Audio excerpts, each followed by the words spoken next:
Today's episode of the Ryen Russillo Show on the Ringer Podcast Network is brought to you by State Farm. Just like basketball, the game of life is unpredictable.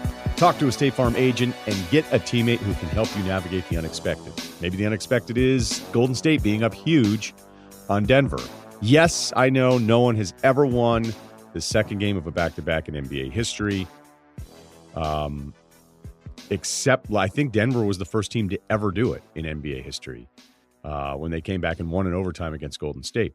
So they didn't have Jamal Murray. But at one point, I think we can all sit there and say, hey, this is a little unexpected or unpredictable.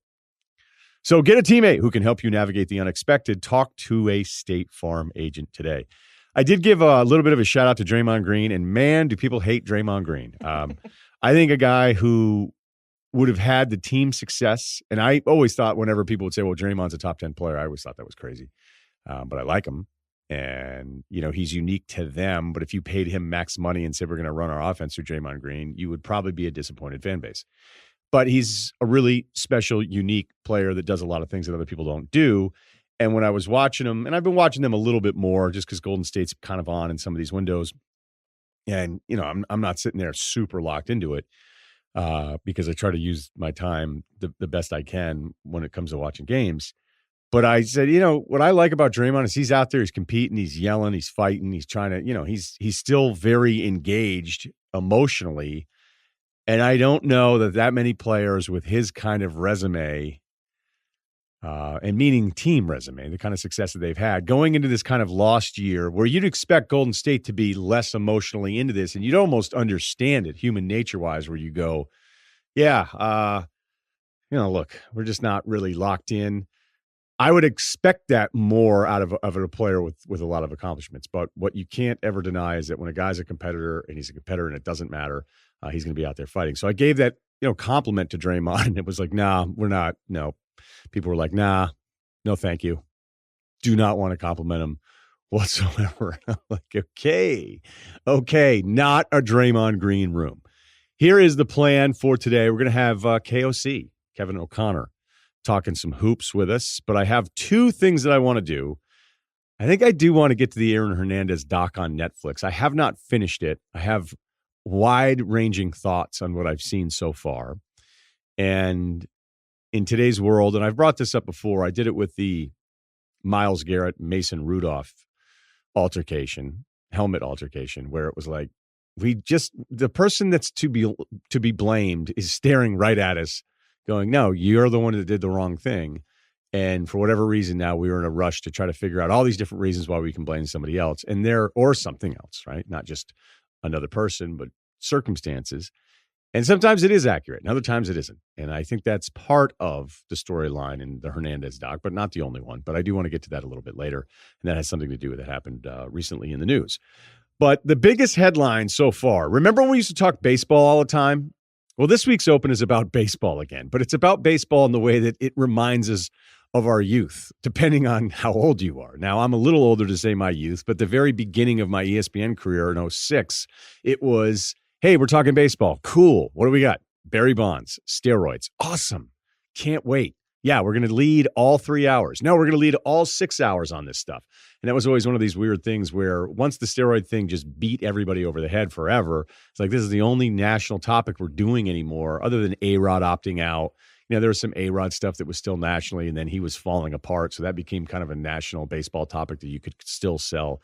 But it wasn't just results. It always had to be kind of chaos. And that's why the NFL, I think, became a little bit unlikable as a topic because everything was a negative, whether it was Goodell's handling of disciplinary things or Kaepernick or now this guiltiness, I guess you could just say a guilty conscience would be a better way of putting it, about the long-term health damages, and knowing that even if you're not the most CTE woke consumer of the NFL, that we could all come to agreement going, the NFL did a bad job with this. And then there were lawsuits. So it was like, wait a minute, every national NFL topic is kind of a bummer.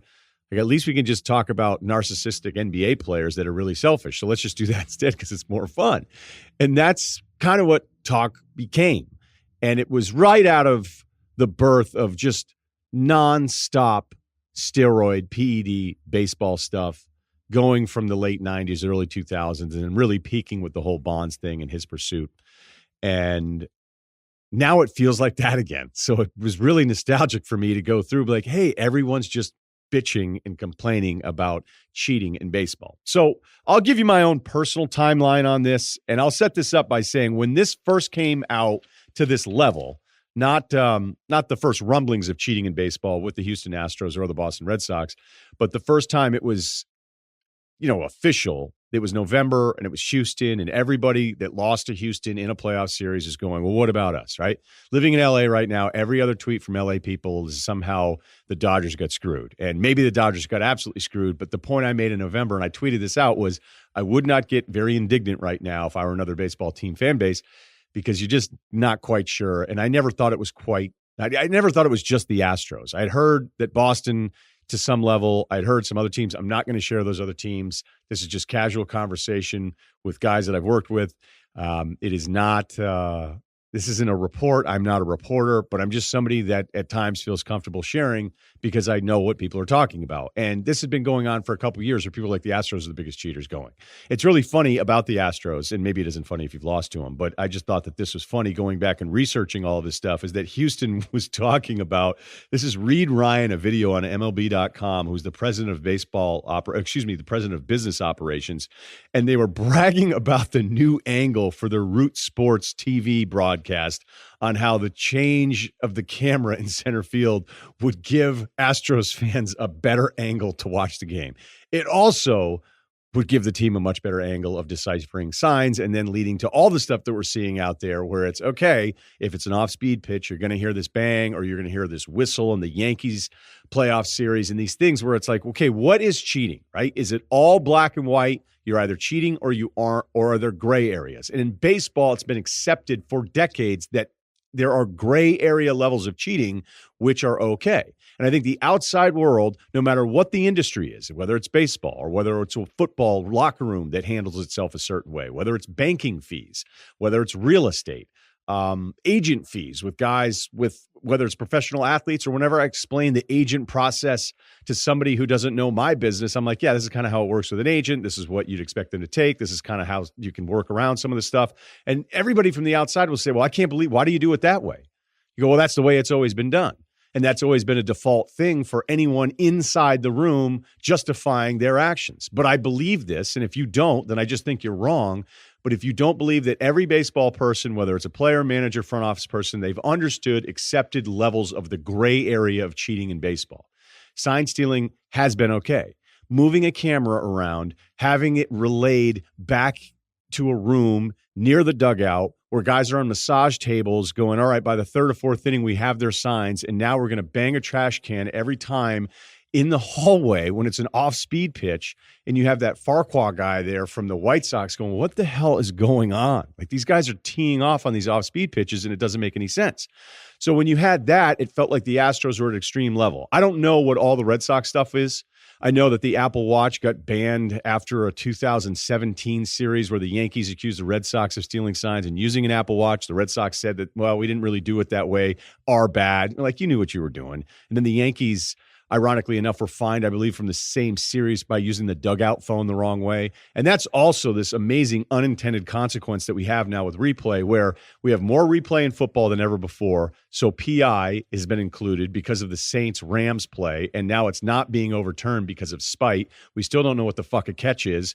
And honestly, they still screw up the fumble thing every other game. We have replay in the NBA where now a block shot, which we always realize, like when somebody swipes at you and the ball goes out, it's always off that person, except now it isn't because of science. And we have challenges for coaches where none of the coaches think it's cool, but if you took it away from them, they'd all complain, and superstars being mad that plays aren't being challenged in the first minute of a game. In college football, we have targeting that still everybody gets mad about, yet at the same time, it's like, look, they just want you to not hit with the lead part of your helmet, the crown of your helmet. They don't want you to do it. Just get over it. It's not going to go your way all the time.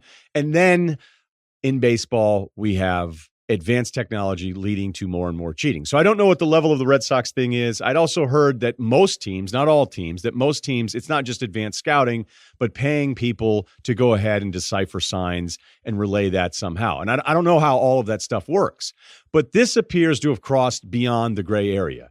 And then when you factor in everything we've seen now where is baseball really exposed all of this? How deep did this go? We have the Altuve buzzer conspiracy. Now it looks bad for Altuve, really bad. And if you don't know what I'm talking about right now, there's a theory that's been out there, and tracing all of this stuff on social media can be really dangerous. Like one of the biggest mistakes you can make is see one thing and then go, "Yep, it's settled. Case is closed." Just because I saw a video or I saw somebody do a split graphic thing, and sometimes I'll be like, "Well, let me go ahead and check those stats." I'm like, "Oh, all this stuff is wrong, and it's already been retweeted 10,000 times." Great, but going through the Altuve stuff here and seeing other players, specifically pitchers, retweet this stuff, guys that either play now or used to play. There's this video of Altuve where he's coming around third, he's hit a home run, and everybody's going to just maul him at home plate. And there looks like there's this slight bulge at his right shoulder, which would be a buzzer that would buzz him. He would feel it if they knew an off-speed pitch was coming.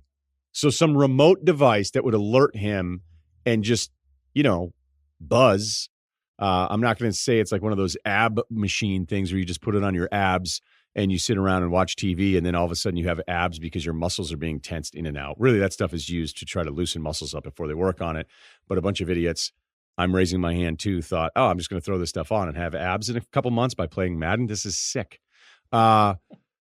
So whatever relay that was, like, it looks bad for Altuve because he's like, I have a piece on. There's another one with Josh Reddick where they're like, "Look at that thing. It looks like confetti on Reddick's shoulder." I don't know what the wire and that confetti thing is. I don't know if he'd be dumb enough to leave a buzzing device on his shoulders when he's exposed partying in a tank top and then go out and do a post-game interview. I don't know, but the Altuve stuff looks really bad. And let's face it, people want to believe this stuff. It is a lot like politics. And you go on Facebook, if you're aligned a certain way and you read something negative about the opposition, you believe it because you want to believe it.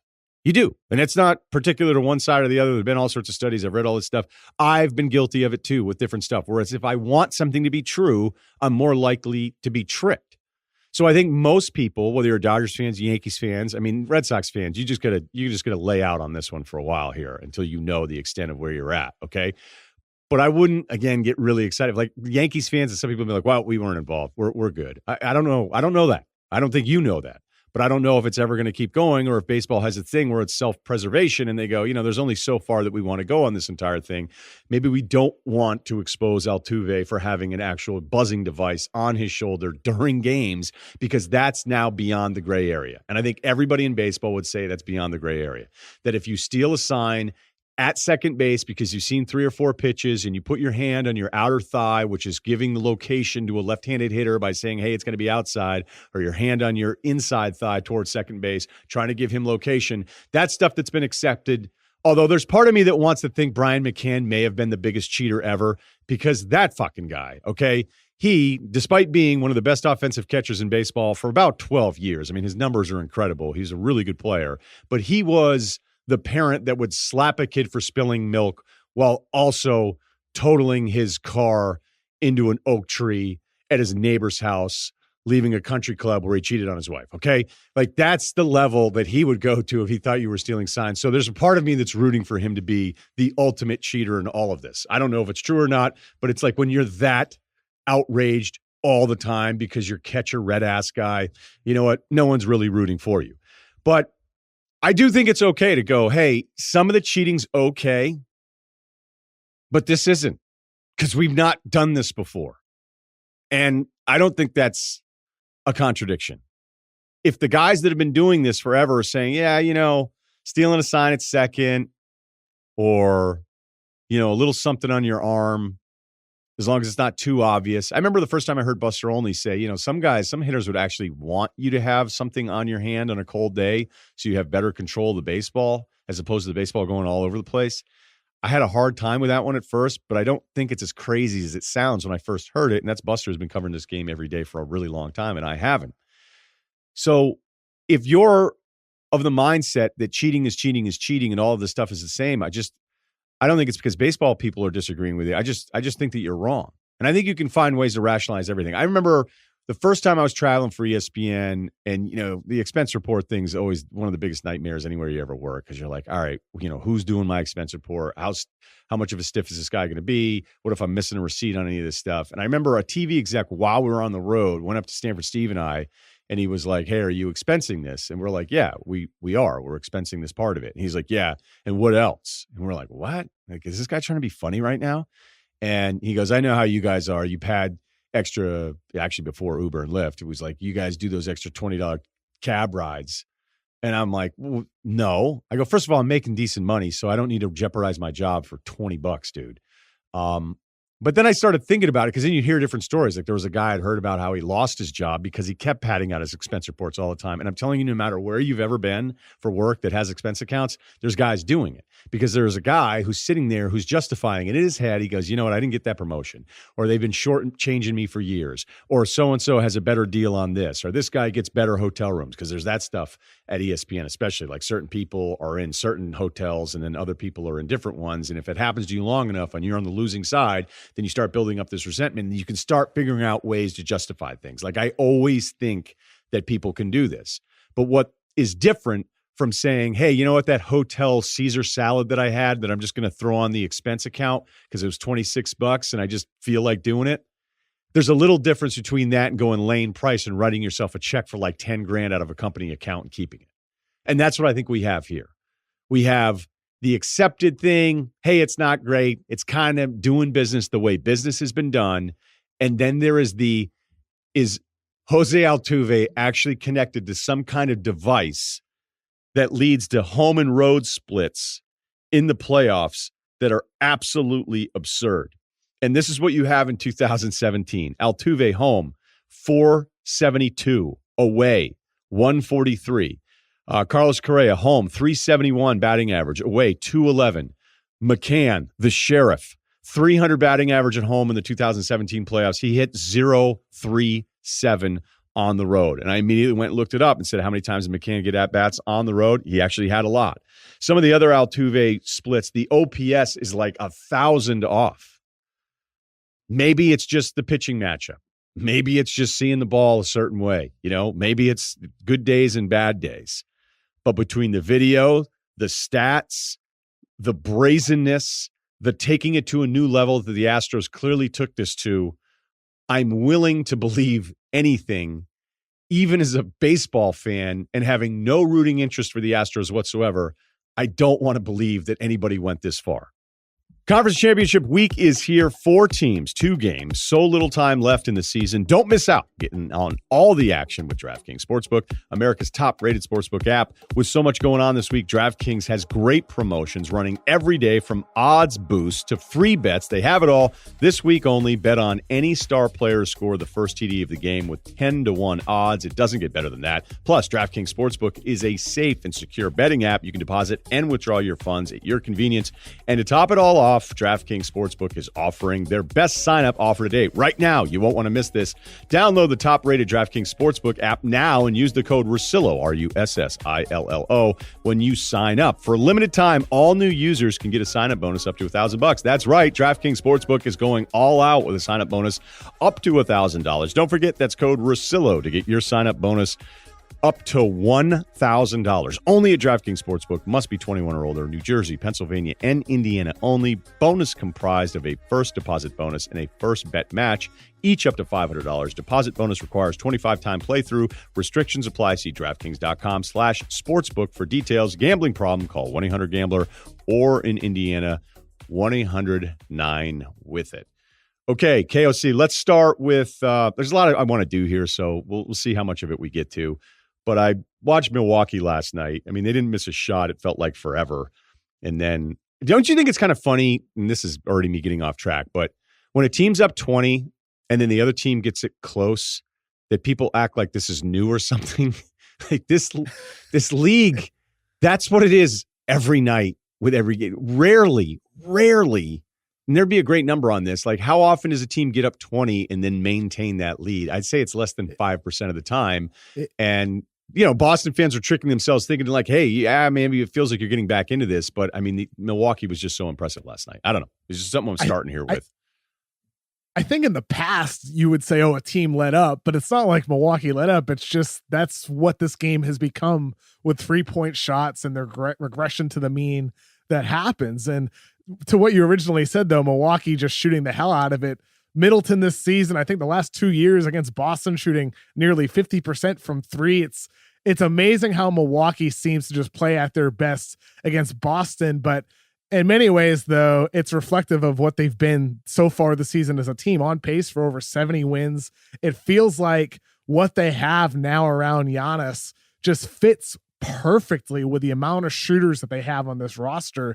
And for Boston, as good as they are this season, as good as they were last season at certain points, despite the Kyrie stuff, it feels like they just don't have that top end guy that can do it as consistently as they need to. They got it from Kemba last night with the 40-point game, but sometimes I don't think they can lean on him on every night like you can with some other guys, like with Giannis, like with a Kawhi Leonard. And that's what took down Milwaukee last year, was going against a guy of that truly elite level. And there's really not that guy this year that I think it can get in the way of Milwaukee. Okay, Milwaukee right now, 37-6. So I was going back and looking at it. I mean, that's 3 losses since November 8th. And the Wild. Sixers win against them, going back almost a month now, because it was actually like alarmingly dominant, and Embiid owned Giannis in that game.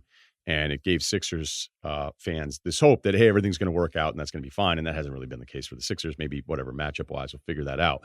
Last year at this time, 43 games in, Milwaukee was 31-12. I looked at the offensive and defensive numbers. Last year, they're number 2 in offense. They're about the same. Though this year they're number 2, but it's about the same number as last year when they're number 4. They're number 1 in defense both years, but it's a staggering gap where they're at right now compared to the rest of the league. Like, they're 2.5 points better per 100 possessions than the second place defensive team. And maybe it's just another year in the system. Maybe it's just Giannis taking it to another level. The shooting, as we've talked about, kind of at the end of the last year, you noticed this is going to be a little bit more of a thing for Giannis, but he's still at like 32%, so it's not like he's lighting it up. But is there something else glaring to you that shows you they're a much better team than last year? Because the record would say they were, but I don't know. I don't know if that's necessarily the case, even though Giannis clearly looks like a better guy. I mean, it's interesting because entering the season, my concern was the loss of somebody like Brogdon, having that secondary ball handling presence and what he brought to the floor as a defensive player, a guy who didn't need the ball in his hands, but he could do it for you. He's an important part of that rotation last year in the playoffs for Milwaukee. And I felt going into the year, Bledsoe would have a much more important role, but where he has been replaced has been somebody like Wesley Matthews, who has been so good on the defensive end of the floor for him. For someone like Dante DiVincenzo, who last night shooting the heck out of the ball, scoring 19 points. He's had some impressive games too. But even to an extent of somebody like Robin Lopez being a nice rotation piece for them over coming off the bench, having to rely on less on some of the younger guys. So even though my concern entering the season was Brogdon being lost and losing that ball handling presence, it has been overcome in many respects from the rest of the roster. Never mind the fact the Giannis is just straight up better. It's not just the shot too. I think he has gotten better in subtle ways of passing out of pressure. Last year, sometimes he would rumble into defenders when they would pack the paint against him. I think he has been better at kicking the ball out and finding open shooters, or rather sometimes forcing a rotation against opponents too, getting a secondary assist sometimes. So Giannis being better, some of the defensive players that they have, or the spark plugs in DiVincenzo, overall, it just seems like things are fitting better overall for this roster around Giannis.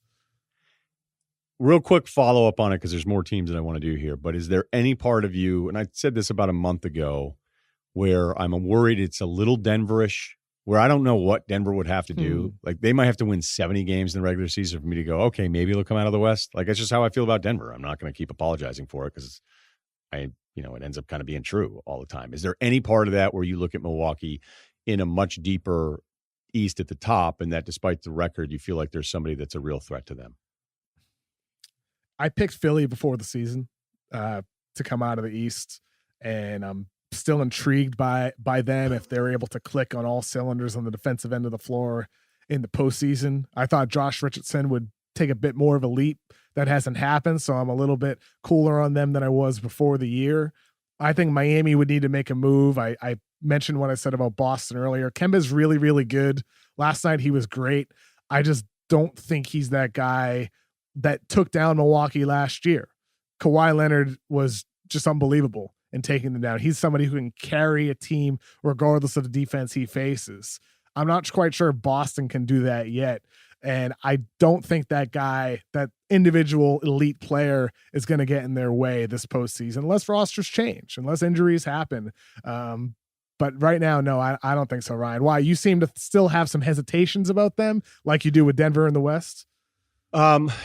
This isn't – Denver's more about personnel and, who is – is Jamal Murray really a steady enough 2? And then who the hell's their 3? Is it really supposed to be Millsap? Is Porter Jr. going to be playing more? Like, I still don't understand this argument that, well, we haven't been always able to find minutes for Porter Jr. And you're like, well, and I know Will Barton went off last night. Will Barton's probably one of the more overlooked offensive, guy that can really get it going.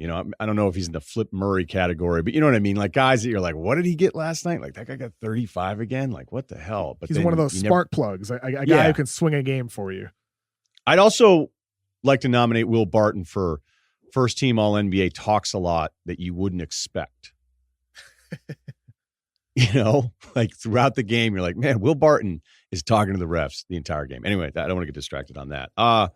Yeah, maybe just the defending Giannis, understanding transition, understanding some of your closeout rules on him. But right now, Giannis going downhill with that inside-out dribble is has to be the most horrifying thing in the NBA to face as a defense.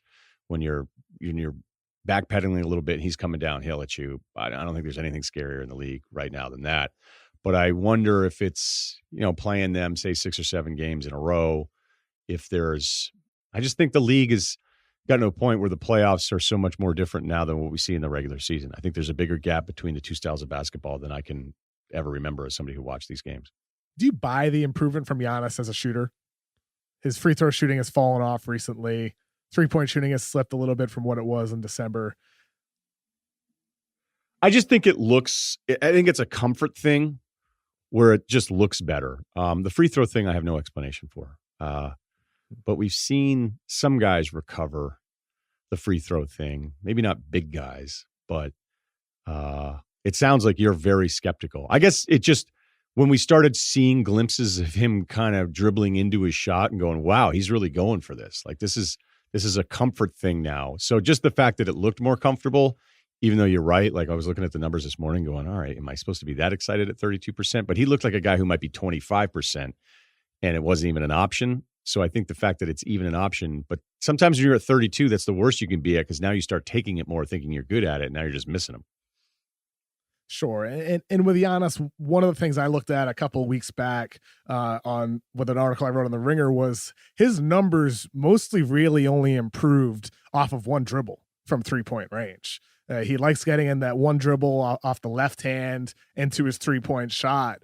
But other than that, his numbers were still quite low in every other type of way he was shooting threes, whether it was catch and shoot, whether it was off the right hand. It was the one dribble left hand pull up that he was becoming quite good at. And I do wonder if moving forward, as teams continue to scout him, if that's something that they're more aware of. But ultimately, though, just the threat of that opens up more driving lanes for him. So I am a buyer that he's gotten better. I have been for a while, since I wrote that.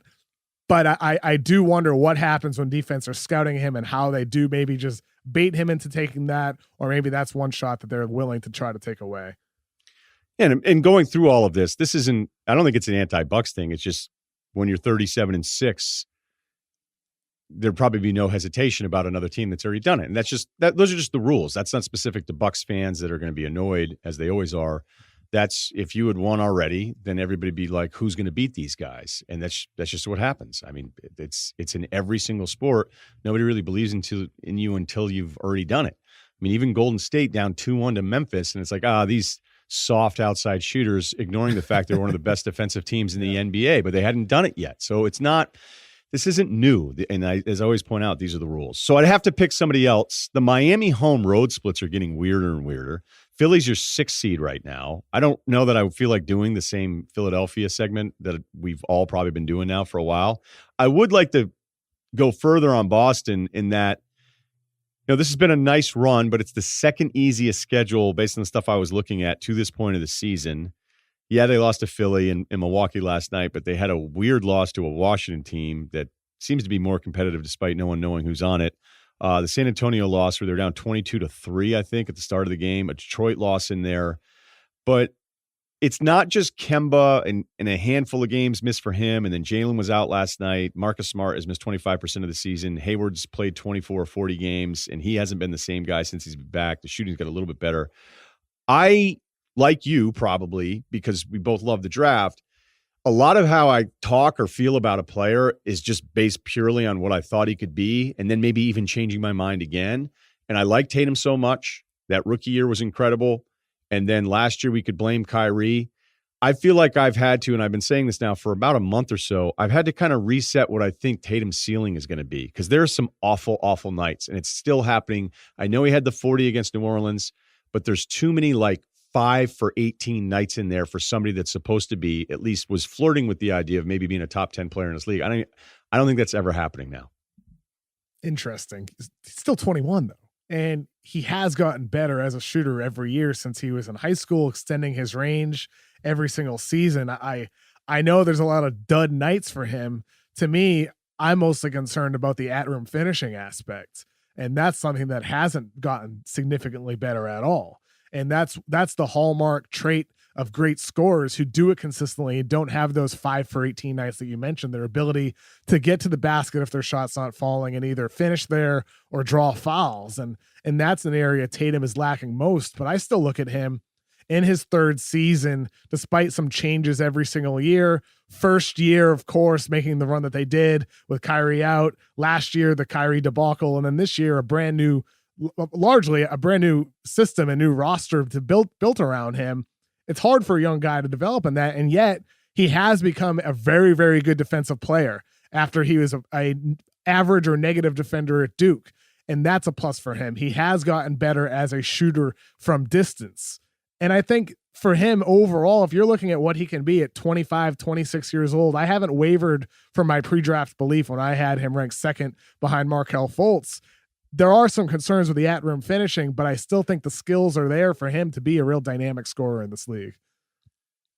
Yeah, but the shooting, you really feel like it's gotten better? Because are you going location-based here as opposed to just, whether it's true shooting percentage or the fact that, he's at 43% down from 47 to 45. Three-point shooting his first year, 43%, 37. Now it's 36. You know what I used to love about him as a rookie is drive and still aware to give you that killer assist, like cut off, help defender comes over. He's not going to finish against two. And then he would just drop a little handoff or a kick out to somebody. And last year, it was like, okay, you're supposed to just stand and watch. And I didn't really hold that against him. And sometimes I wonder, is Kemba kind of doing this thing where at the end of games, it's kind of like the Kyrie thing where he's like, all right, I got to try to get these guys out of this because Kemba's been so good for him. But I don't know. There's just little things with Tatum where I go, wow, he sucked again tonight. Like what's going on here? And I know that he's young, but in regards to the shooting, Ryan, for me, I look at the shooting off the dribble because one of the concerns with him pre-draft and in high school was he was a guy who lived in the mid-range. And to be fair, he still does take quite a lot of mid-range jumpers, but he has successfully extended his range off the dribble to 3. As a rookie in the league, he attempted only 1 3 off the dribble per game. Last year, it was 1.5. This year, it's nearly 4. And he's shooting well at 36% on threes off the dribble. So with him, it's the type of thing where that was one of the greatest areas of development that he needed to make. And he has gotten better in that category. The spot up 3-point shooting numbers are down compared to before, but over the full course of his career, he's still a good overall shooter on spot ups. For him, the next thing is going to be improving finishing around the rim. He can get to the rim. He bobbles the ball too much, fumbles the ball, but will that happen over time? I don't know, but I do look at some past guys. You look at him, he could go the Rudy Gay path where that does not get better. And he sort of is what he just is today. And that's a good player, but not a great player. But then you could also look at somebody like Paul George, who early in his career was not somebody who drew a lot of fouls around the rim. Will Tatum go down that path? Who knows? But the fact is that I'm optimistic about the subtle ways he has improved in the past 3 seasons and what that could bode for him moving forward. Yeah, maybe my ceiling was just too high for him because I liked him better than everybody out of that draft. I liked him better than Fultz. And I felt like because he was hurt, and sometimes, you get lost at Duke a little bit. I thought Duke did an awful job with all their players last year other than Zion. And, there are certain things with Tatum where I was like, wait a minute, if this guy's foot wasn't messed up and didn't miss some time, like I really do think that he'd be in the conversation for one. But then other people, and I don't know if you went to some of the American game stuff with Fultz, and they're like, if you saw Fultz in those games, you'd be like, there's no way I'm taking anybody else besides him at one. And I didn't go to those. Let's not spend too much more time on this. Both LA teams. Clippers looked incredible last night. They're kind of maybe a more exaggerated version of Boston, not always having their guys in different times. And yet the Clippers, record-wise, you're like, okay, that Lakers record is incredible. At this point, would you be shocked if it's anything other than one of the two LA teams coming out of the West? Not shocked. I wouldn't go that far, but I'd be a little bit surprised. Is that fair to say? Not shocked though, because I do really like Denver. I think Utah, if Conley is able to be himself when he gets back, and of course that's a big if. I think those two teams still stand out. I'm still intrigued by Houston if they can catch fire in a 7-game series. But both LA teams should be the favorite, sure, but not quite shocked.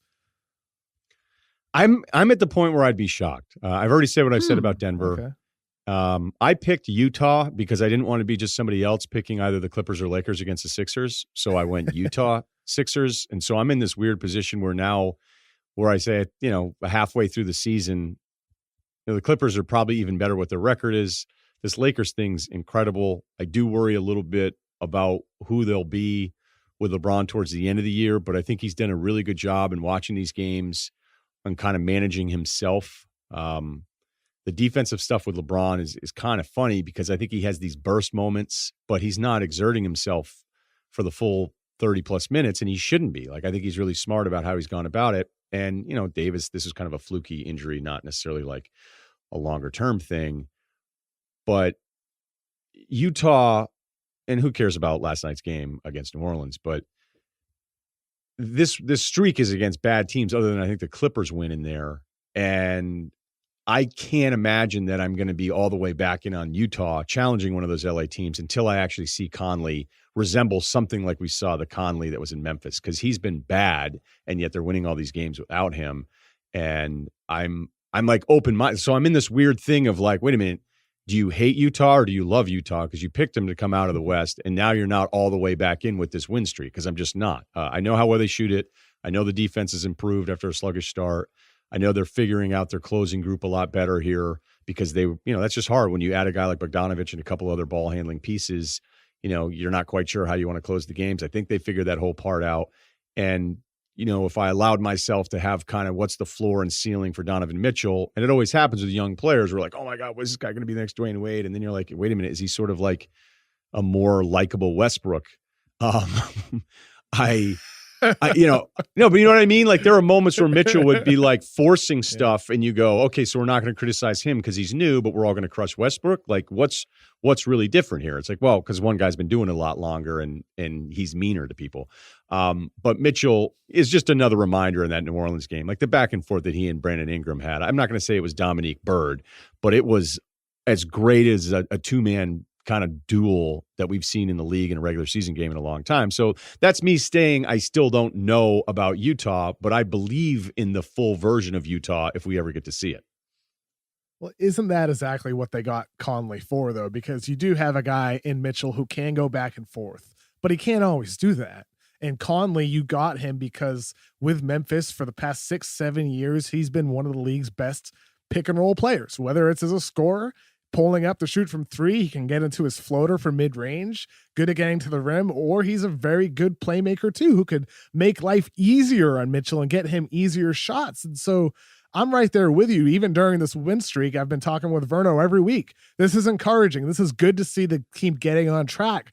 But what they got Conley for, they still need in a playoff series, especially against a team like the Lakers or the Clippers, these teams that are have top end go-to scoring talent that they can rely on. They need another guy who can handle the ball for them in those fourth quarters when defenses are locked in. So I'm not all the way there yet on Utah until we see Mike Conley looking like the Mike Conley we saw for years in Memphis. But there's no guarantee though we even get that though, considering the nature of his injuries the past couple years and his age. If I were going to do this segment, because I almost feel like I want to start doing it every week, a bad team that you want to talk about, a bad team where you go, hey, I don't talk about them that much, and it's because they're bad, and we're halfway through the season, and they're going to still be bad. But you keep watching, because I know your Brandon Ingram thing. You compared him to Durant. Was that you that compared him to Durant? No, not me. Schmitz. I did not compare him to Durant. That's no. right. It was Mike Schmitz. Yep. But you weren't. Yep. Your Brandon Ingram in thing is he's better than Ben Simmons, right? Yeah, I had Brandon Ingram ranked number 1 in the 2016 draft, and obviously first couple seasons of their career, Simmons was better, but Ingram surpassed Simmons this year because of his scoring ability. That is not crazy to say out loud. Now, I think the best version of what Ben Simmons it was 2 months ago when I first said it, though. Now it's not. Ingram was not like I've argued with Lakers fans about this, but I don't understand why they think this is just the same guy with more touches.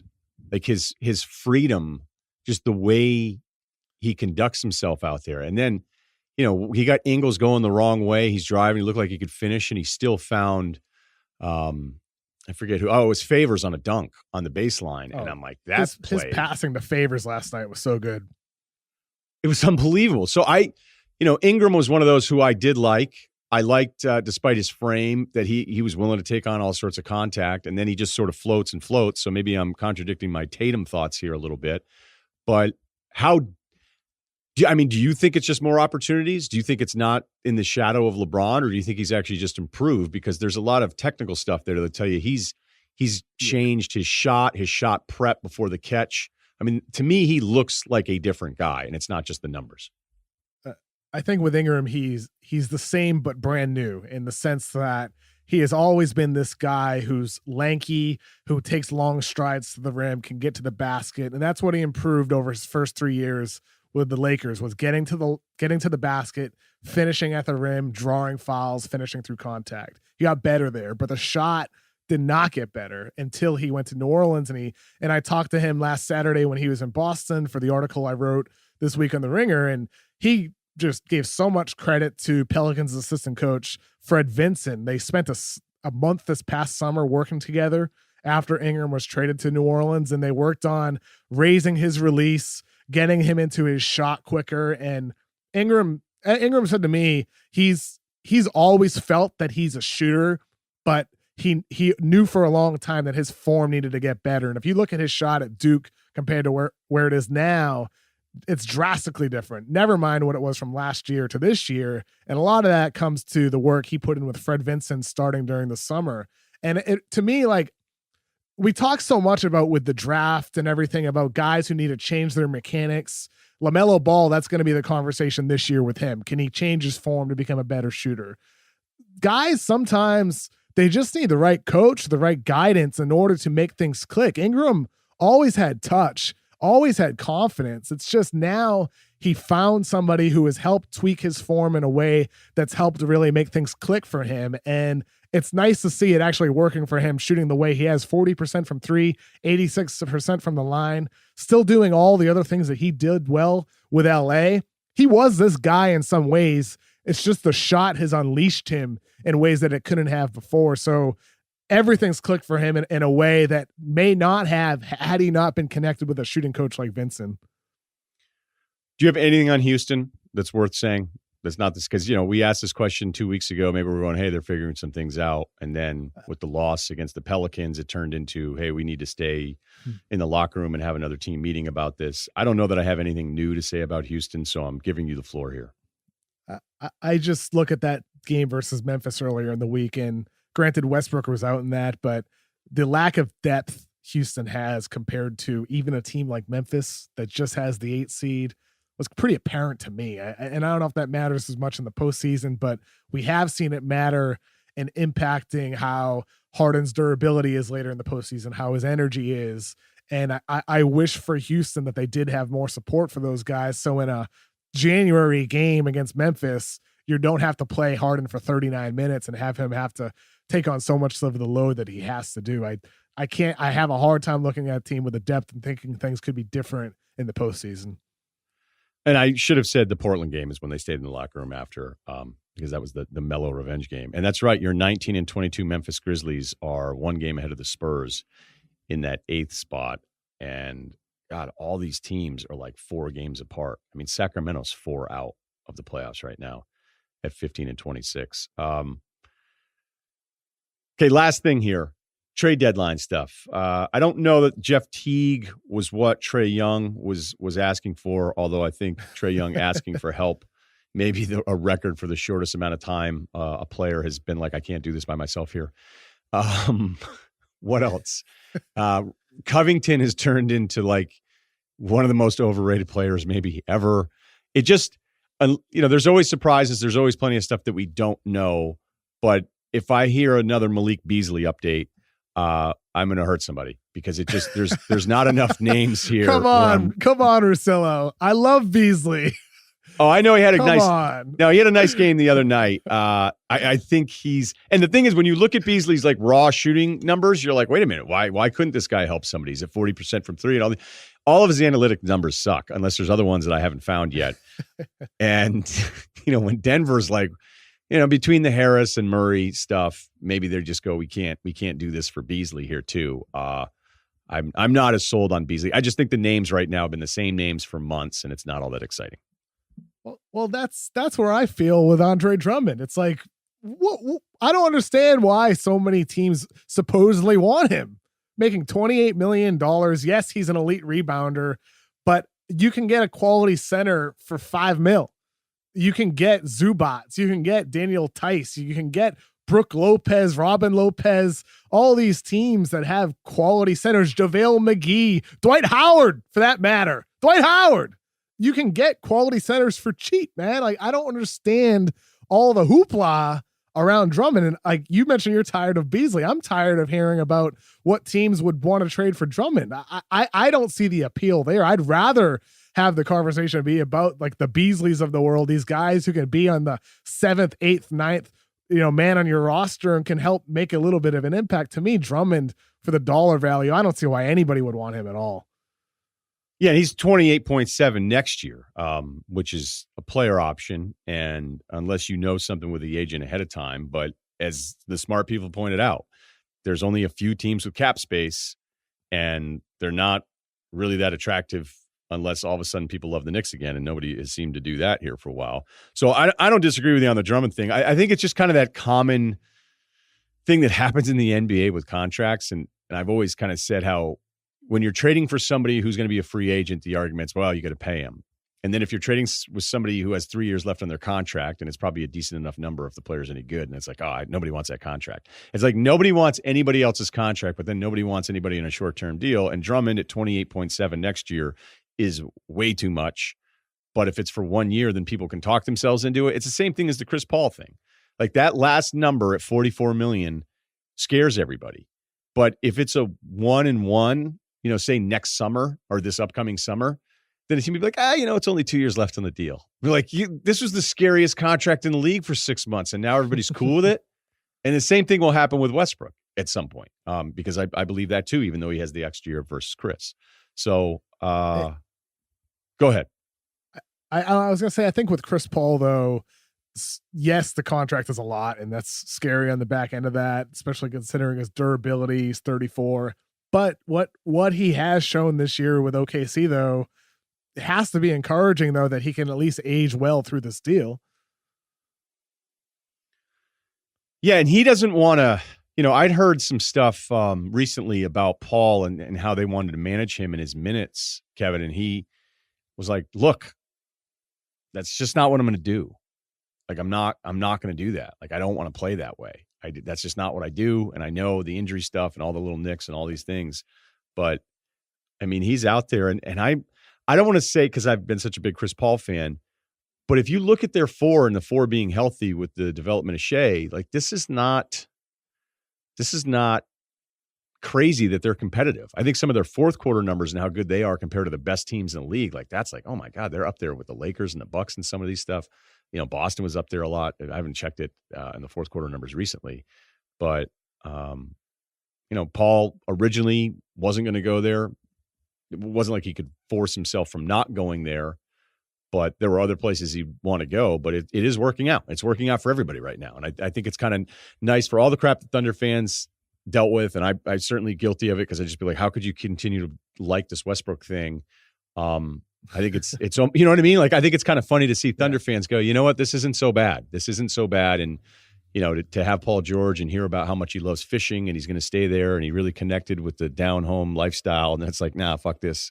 I want to go to LA a year after he does an extension, which I don't know. I mean, did he just go, you know what, this place is a little too slow for me? There's a part of that where I feel like, man, Thunder fans, I understand how mad they can get at everybody because they've had a really bad run of luck with some of the defections. But to have Paul in there at stable, which looked like something, when people were saying, hey, he's never going to put on that Thunder uniform, I'm like, that's not true. Like, how are they going to flip him this quickly to somewhere else? And so I'm rambling a bit on the Chris Paul thing. So I don't even know if I'm addressing your back and forth with me at this point, Kevin. I'm sorry. I'm solo too often. No. I'm glad you're bringing that up, though, because it's nice to see Billy Donovan be able to install his system there too for years now. When I've been wanting to see Westbrook sacrifice and play more off ball, especially when they got Schroeder. I was thinking, oh, great. Maybe Donovan's going to have Schroeder and Westbrook backcourt sharing the ball. Well, no, it didn't happen. And now, though, you're seeing Chris Paul, a guy who historically is somebody who has dominated the ball, had a lot of touches. He's commanded and orchestrated offenses. He's playing unselfish basketball with a young player in Gilgeous-Alexander and Schroeder coming off the bench. It's cool to see this team playing with so much ball movement now and body movement off the ball compared to the way they did in the years past. And like, you and I, for years now, have been on like sort of the anti Westbrook as a winning player side of things. And that's not necessarily a knock on him. It's just more a compliment to Donovan here that it's cool to see him actually have the ability to install his system and actually see it work at the level that it has with these new pieces put together. I mean, I've had a lot of fun watching OKC this year, a lot more fun than I've had in recent years. And I'm happy for that team and to have a guy like Gilgeous-Alexander, and happy for Chris Paul too, to actually be performing this unselfish way that he has when so many didn't expect this from him. You can follow him at Kevin O'Connor NBA. And what day do you have the NBA pod coming out? We do Tuesdays and Fridays, me and Chris Verno on the Ringer NBA show. All right. And looking back on Tuesdays, look at that. Shai Gilgeous-Alexander as the headline there. I assume you talk a lot of Ja Morant on there with Verno. So they deserve it. Lots of Ja Morants. They deserve it on that one. Lots of Brandon Clark, lots of Jaren Jackson, a lot of Memphis. Rightfully so this year. Hey, don't you love when you talk to front offices and like they give you the best quote, and they're front office guys, right? They've done this their whole lives. And it's not even a quote you really need to use, but it's just such a vicious observation. Like I remember one guy that was in a front office I'd known for a while, and I didn't have a ton of Clint Capella stuff. And I go, hey, what do you got on Clint Capella? He goes, you can't play. Sucks. He's like, don't even bother. And I was like, wow. And it was so incredibly wrong. And, one of the reasons, and I don't know if you're the same way, when I finally just got sick of reading everybody else's stuff, I go, I'm sick of reading other people's stuff and reciting it and then being wrong when it's like, all I did was memorize Chad Ford's thing. And not that Chad was wrong all the time. I'm just, look, we all grew up with the Chad Ford stuff because there wasn't that much stuff out there. And, Draft Express, same deal. And finally, I was like, I'm just going to do this on my own because if I'm going to be wrong, at least it'll be me watching it. And Clint was one. I was like, oh, yeah, I guess, because I like the guy that gave me the quote. And there's two right now. There's a reason I'm doing this. But Rui has been all right for the Wizards. And there was another team that was like, wait a minute, where are you hearing he could go? And I was like, oh, he might end up going here. And it wasn't even in Washington at the time. It might have been in front of them. And they were like, oh, they'll probably take him because that team's fucking stupid. And I was like, wow. And I had another team that I like, a guy who's good. And he was like, yeah, Brandon Clark's like, that's pointless. Like, nice little college run, totally pointless. And you're like, okay, and it proves once again that I don't care who's cutting your check. Everybody is wrong about players because it's hard to do this. Mm-hmm. It's hard to figure out. So that's my Brandon Absolutely Clark is. story. Absolutely. And sometimes some of those hot takes from front office guys could be accurate too. I've heard a lot of takes about Porzingis with his injury proneness. And right now, like, not to, I know we're wrapping up, but like with Porzingis being out right now, his list of leg injuries since before the draft is alarming. And I feel like that's one of the more under the radar stories this year in the NBA is Porzingis' durability, even in a secondary role next to Luka, still getting banged up. That's concerning moving forward to me. I have one front office that updates me every time because they know I'm a Porzingis guy and they like, they like going, oh, hey, your boy's hurt again. Drafting off of the attention for Doncic has been one of the best things for Porzingis because you're right. I don't think there's as much national awareness of how disappointing Porzingis has been. And that was just a formality that he was going to get paid, right? It's like, it's whatever. They did the deal. They're going to pay him. It's fine. They've got their 1-2 punch.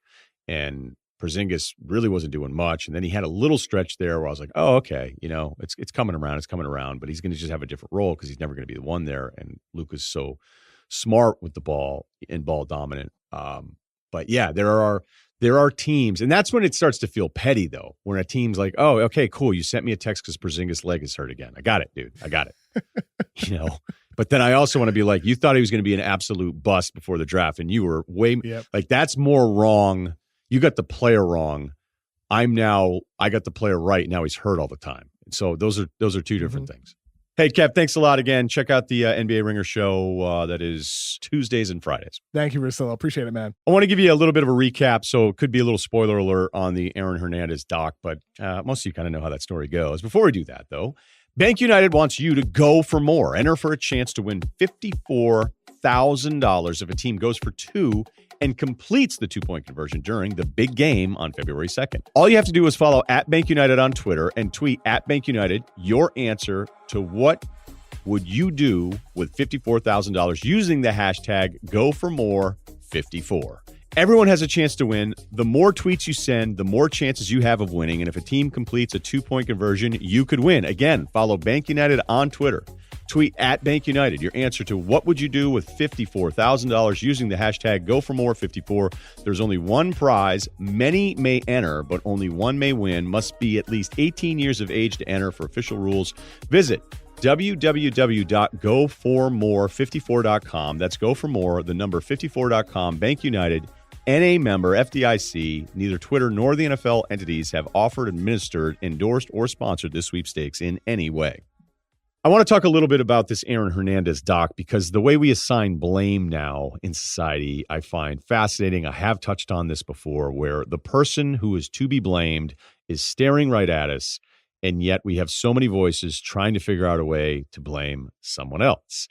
And what Tiger Woods did is very common. He cheated on his wife a lot. He was a man in power, a position of power, fame, epic, tier 1 worldwide fame.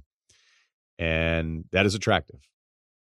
And the things that we were attracted to are different based on gender, but that is an incredibly attractive thing. It's a powerful thing if you're a man. It just is. And I don't know how accurate. It just feels like this is accurate, but what's worse, being a woman liking an unattractive man who's in a position of power, or a man liking an attractive woman who's only attractive, right? I don't know. I'm not here to decide what's better or what's worse. But what we do is with Tiger, we tore him down. Okay. And I had heard that he was like, hey, look, I screwed up. I cheated on my wife. Okay. That's it. Cheated on my wife. And if you thought that he was somebody else, and whatever marketing is selling us, or whatever perception is selling us about anybody that's in the public eye, like, I don't believe really anything. I would never go like, hey, that doesn't sound like him. He was in an orange juice ad. Like, that guy? No way. Guy's pretty buttoned up. Do you see him pound that glass of OJ? I don't ever believe any of that stuff. I think people have different things that they're deviant about. Some people are great, and I'm not saying like everybody's terrible, but what I don't ever do is assume when I don't know the person. If I know the person, then I'll vouch for him. But if I don't know the person, I don't just vouch because of some fake relationship that I have with the person, right? So Tiger did something that's, in the grand scheme of things, not that rare. And you could get into some of the other stuff with him, but look, he comes back, he wins the Masters, and then it's us selfishly doing this thing where it's not so much that Tiger changed, it's just that we decided that we liked him again because he won, and that's it. I mean, it's as simple as, hey man, look at that win at Augusta. Good for him. You know what? Good for him. It's almost some weird way where you're rationalizing with yourself, where you were critical of him, that now you can accept him, you can applaud him, you can cheer for him, only because you probably went too far the other way. Okay. So that's a little bit different than some of the stuff that we have when we talked about Myles Garrett and Mason Rudolph. And it's like, okay, Garrett hit Rudolph in the head. Okay, but how can we find different ways to blame him? What about the offensive lineman? What did Mason Rudolph say or not say? Hey, by the way, that story disappeared pretty quick. So what does that mean? It was just, no. I want to blame the guy that swung a helmet at the other guy's head. That's it. It's right in front of us. We had this situation with Odell Beckham Jr. in the LSU locker room where he smacked a security guard on the ass. And, it's not the end of the world. It is kind of stupid. If you're a security guard, you're like, hey, man, you don't get it. But then there's also, the version of the security guard who goes in and just starts saying, like, I'm running this. And everybody's like, wait a minute, what the hell's going on? I mean, if it really were the players as simply as smoking cigars in there and a security guard saying after the fact, and by the way, where's that guy from, that somebody working in Louisiana, in New Orleans, would give LSU's team a hard time for smoking cigars after winning a national championship? Like, that seems, of all the scenarios, that one seems freaking impossible. Was it Cannell?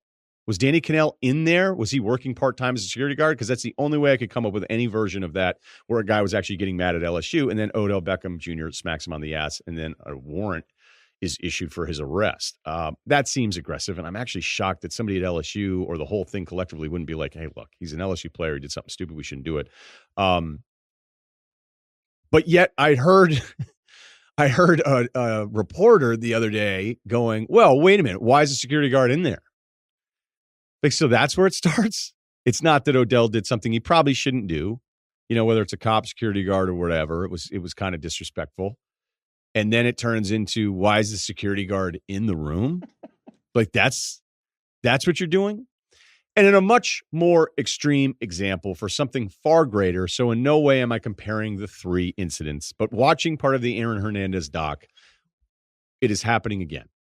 Now, the doc is interesting, and I can see that they are doing something where we're going to throw all this stuff at you, and I haven't finished it, so I'm trying to be fair here, and spoiler alert, I'll tell you a few things, but one of the most glaring things about it is the connection to CTE. Aaron Hernandez was bigger than everybody he played against in high school. He got to Florida. He was outstanding. He lasted the fourth round. He played 30-plus games with the Patriots. He was out of the NFL at 23 years old. But there is a run, I believe in the second episode, where they show him getting hit over and over and over again. And there's a loose connection to, could he possibly have CTE here? There's also a moment, and which is great about the doc is that it has all the audio from his phone calls inside of a jail cell to his mother, to his wife, to his cousin, to his friends. Pouncey's in one of them. He's got this handler. There's even a marketing guy saying, hey, there's not that many deals out there for you. I can't put a swoosh on a jumpsuit. And then he's like, how about a deal with Smith & Wesson? And then the guy's like, Jesus Christ, Aaron. But there's one guy who's like his handler that's talking with him. And understand, okay, if you are in a jail cell and it looks like you might not ever be coming out, although Hernandez is pretty convincing to himself at least, and maybe that's just what you do, where he says he's going to get out and that this is all a big misunderstanding and that he wasn't shooting all these people, that he didn't kill Odin Lloyd, although the tons of evidence that he did, that he's sitting there, he's talking about getting out and he's talking about all these different things, but his right-hand guy sitting there talking to him and he's saying, hey man, and I can understand, like, even if your friend did something terrible, that you may even call your friend in jail. I don't know what the rules are for that one, okay? But I'm just saying, like, I can understand how the guy gets on the phone, like, hey, just checking in on you. And Hernandez is saying, hey, I try to live my dream life and look where it got me. And you're like, wait a minute. You could have stopped fucking killing people, right? Like, that would have been maybe a good first step to avoid being in the situation that you're in right now. But he wasn't doing that. He wasn't doing it that way. And maybe that's the whole part of it, because when you listen to him, he sounds like a kid who had a tough childhood that isn't that bright, who clearly enjoyed some of the stuff that went along with feeling like a badass, a guy that would be, tough on the streets, posing with guns. And as immature as all of that stuff sounds, I can see why guys would think that was cool. I mean, hell, I went to school in Vermont and we would watch gang movies and think it would be funny to like yell out gang sets to each other at parties. I mean, that's stupid. That's dumb. It's immature. But I also can be like, hey, that's really cool because it was in the movies. And now we memorize a bunch of different lines from it. And I actually don't think that's all that rare. You know, go to a prep school and they're throwing on Tupac and everybody's reciting every single line thinking it's cool because you feel a little bit like a badass because, you know, you're just reciting this world that you don't even have any connection to and you'll likely never visit in your life. And Hernandez, you know, the backstory of him growing up in Bristol, it's literally 5 minutes down the street. I'm not telling you Bristol was the greatest town, but 5 minutes down the street from ESPN. It wasn't like I was afraid to go to work pulling in and out of town. It didn't even come up. But the way I've heard, well, his childhood, yes, challenging. Looks like it sucked a lot at certain points. Yes, CT can lead to some things. But whenever you're looking at some of these stories, you go, why is it wrong to go, maybe this guy was just an awful dude who didn't care if he killed people or not? Why is it so hard for people to do? Maybe most people are doing it, but yet the story that is told and revisited, that it's somehow, does it make you more intelligent? Is it more of a critical thinking thing? Or it's like, well, you know, let's not be too quick to judge. Let's make sure we examine all the different angles. And again, you know, that's a 5-part documentary. They're going to do that kind of thing. But it's just, it continues to amaze me how often the person that does the bad thing does the bad thing. And you're like, okay, but who else can we blame here? Like, well, let's start with the guy that shot people and then we'll figure out the rest later. Have a great weekend, everybody.